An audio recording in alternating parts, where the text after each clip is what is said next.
Our story begins at the Ural Polytechnical Institute in somewhere in Russia, Sverdlovsk, known as Yekaterinburg. The group consisted of 9 students and graduates, led by Igor Dyatlov, a 20-year-old radio engineering student with a passion for adventure. The team was well equipped and experienced in long-distance ski tours and mountain expeditions, making them more than capable of handling the planned 14-day journey. But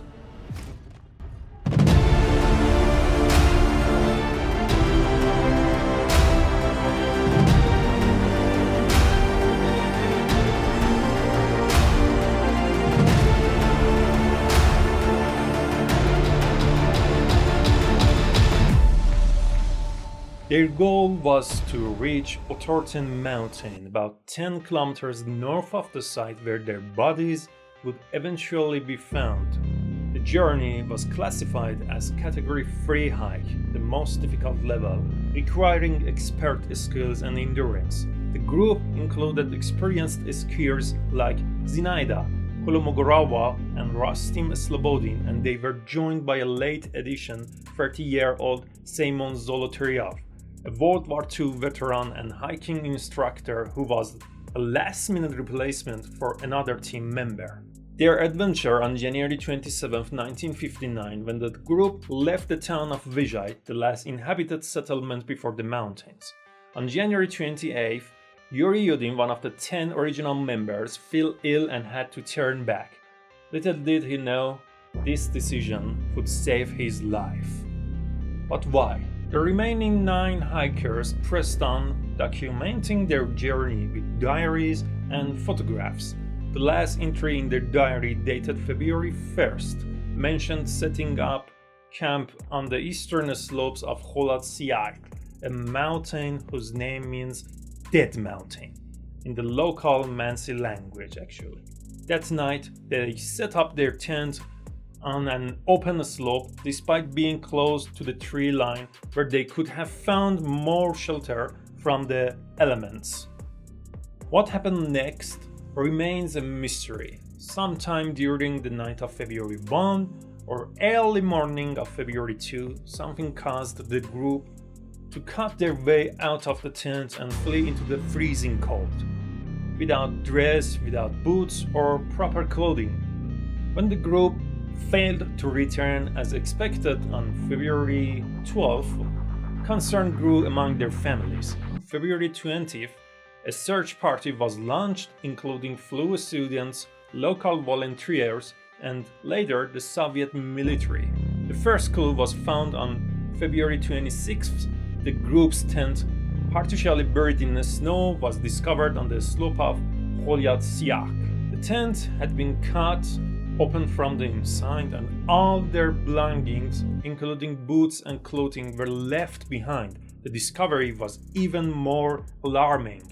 About a mile from the tent, near the edge of a forest, the first 2 bodies were found. Yuri Doroshenko and Georgy Krivenchenko. Both were dressed only in their underwear, and traces of a small fire were found nearby. The tree branches above them were broken up to 5 meters high, suggesting that someone had climbed up, perhaps to look for something or to escape from something. There are more bodies were found between the tent and the forest: Igor Dyatlov, Ziandaya Kolmogorova, and Rustim Slobodin. They appeared to be heading back towards the tent, but they were found separated by significant distances. Slobodin had a small crack in his skull, but the injury was not considered fatal.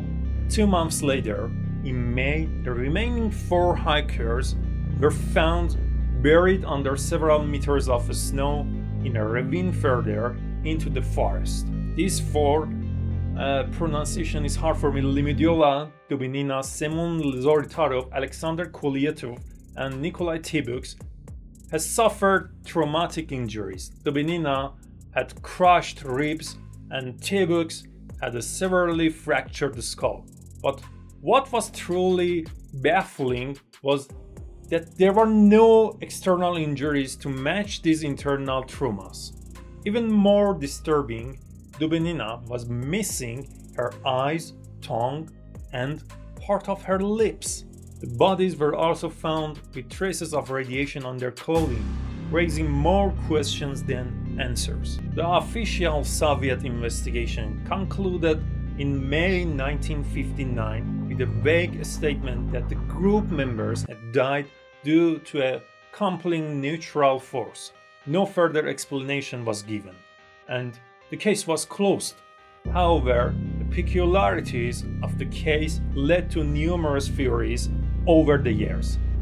One of the first theories was that an avalanche had caused the group to panic and flee the tent, but many experts argued that the slope was too shallow for an avalanche, and the tent and the area around it showed no signs of being hit by one. Another theory suggests that the group was caught in a secret Soviet military experiment. Witnesses report seeing glowing orange orbs in the sky around the time of the incident, possibly linked to missile tests. Some speculate that these were parachute mines, which could explain the traumatic injuries without external wounds. However, no conclusive evidence has ever been found to support this theory. One of the most popular supernatural theories about the Dyatlov Pass is related to the mythical creature Yeti or Bigfoot. According to some, this giant creature lived in this mountain, and when the climbers entered his place, he got angry and decided to kill them. The Yeti theory explains the escape of the climbers and their severe injuries, but provides no credible evidence to prove the existence of the Yeti. In fact, the only evidence for this theory is the black and white photo obtained from the Bernoulli camera and the documentary of the Discovery TV channel about the Yeti attack on this group that it made in 2014, which I personally like this theory. It is very exciting and very mysterious. However, the alleged Yeti photo bears no resemblance to the giant monster. The creature standing between the trees in the photo has short and thin arms and looks more like a human wearing a coat. Whether this photo is a Yeti or not, it has a strange and mysterious atmosphere and has attracted a lot of attention. Another popular otherworldly theory among the Dyatlov Pass is related to extraterrestrials. The local hunters of the Mansi tribe claim to have seen bright orbs in the sky on the night of the incident that match the modern description of UFOs. Next to the body of Semyon Zolotaryov, a camera was found which, although it was badly damaged due to the proximity to water for 3 months, but after its negative film appeared, photographs were obtained in which there seemed to be orange lights in the sky. Of course, it is possible that these light-like spots were actually caused by the damage done to the camera, but the supporters of the UFO theory are related to the photos of Zolotaryov's camera to the attack of the aliens on the climbers. Although this hypothesis seems exciting, there is no evidence to prove it, other than the photos, which are not exactly clear what they show. Another theory that tries to provide a logical reason for the Dyatlov Pass is the theory of the fire inside the tent. The photo obtained from the group's tent shows a chimney protruding from the entrance of the tent, which is probably the chimney of the gas stove inside the tent. On the other hand, some bodies were burnt, and the bleeding around the mouth may have been due to coughing up blood due to smoke inhalation. A photo obtained from one of the group members the day before the Dyatlov incident shows that the jacket he is wearing is badly burned. There are many other theories for getting views in YouTube, like attacking the aliens or finding radioactive in the clothes. that are related to Soviet Union, but in 2019, I think, or 2020, in 2019, the Russian government reopened the investigation, and in 2020 they concluded that an avalanche combined with poor visibility and the hikers' disorientation led to their deaths. However, many experts, many people remain unconvinced. In fact, the Soviet Union had kept the Dyatlov Pass story quiet for 3 years, and when they finally made it public, there were many inconsistencies in the reports. Much of the information available about the Dyatlov Pass incident is left over from the initial reports of the Soviet government, and there is a possibility that government officials manipulated this information so that no one could discover the truth of the incident. A member of investigation group claimed that the footprints of a pair of military boots were seen on the path of the 9 climbers going down the mountain. This case means that the group of the climbers were guided by a military person to the bottom of the mountain, and from there they were arranged. On the other hand, the Dyatlov Pass incident occurred during the Cold War, and Soviet Union was producing and testing powerful weapons in remote areas at that time. Maybe Soviet Union was testing missiles or bombs in this area at that time, and the sound of the explosion made the group's members panic and flee.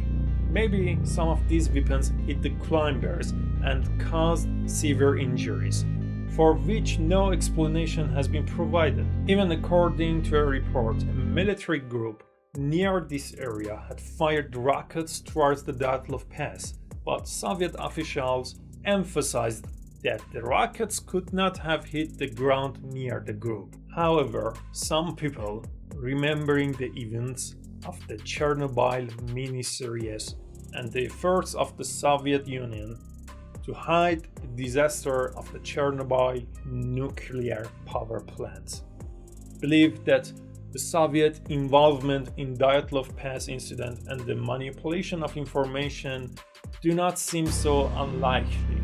The Dyatlov Pass incident continues to capture the imagination of people worldwide. It remains a chilling reminder of the unexplained, a story where every answer seems to lead to more questions. Despite the official conclusion, the mystery endures, and the truth of what happened on that cold, dark night in 1959 may never be fully uncovered. So what do you think happened to the 9 hikers at the Dyatlov Pass? Was it a natural disaster, a secret military test, or something beyond our understanding? Let me know your thoughts in the comments below, and if you enjoyed this video, don't forget to like, subscribe and hit the bell for more mysterious stories. I'm alone in everything, alone in editing videos, editing sound, editing the voice, I'm finding content, editing the thumbnail, so hit that subscribe button.